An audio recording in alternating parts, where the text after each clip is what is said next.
възлюби света, че даде своят единороден син, а всеки, който вярва в него, да не погине, но да има вечен живот. Вижте този стих, много хубаво го знаем. Много хубаво знаем този стих, но Господ иска ние да разберем, че Бог е любов. Бог има тази светлина в себе си и Той иска тази светлина, ние да се облечем с тази светлина. Да се облечем с Божията светлина и с Божията сила. И още, вижте, Исус Христос дойде от небето, за да може Той слезе със своята слава, Той слезе със своята сила, Той слезе със своята светлина на земята. И Той дойде да покаже че Бог живее в нас.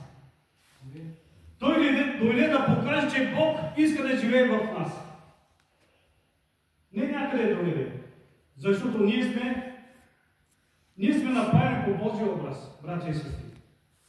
Образът на Господа е вътре в нас. Той е вътре в нашия вътрешен човек. И затова Бог много ни обича.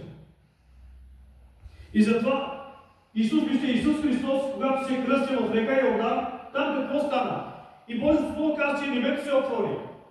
Небето се отвори и се чуе един глас, който казва, това е моят възлюблен син, не го слушайте.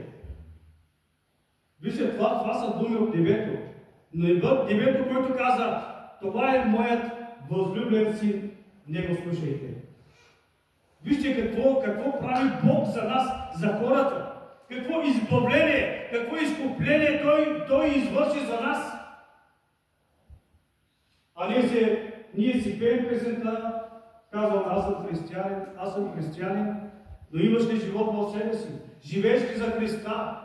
Исус Христос дойде на земята и Той живя живота заради тебе. Но Той не го живя за себе си, но Той го живя за тебе. Той сега е море в небето и Той остави този пример, за да може ние да ходим след Него. Сега е нашият ред. Ние да живеем живота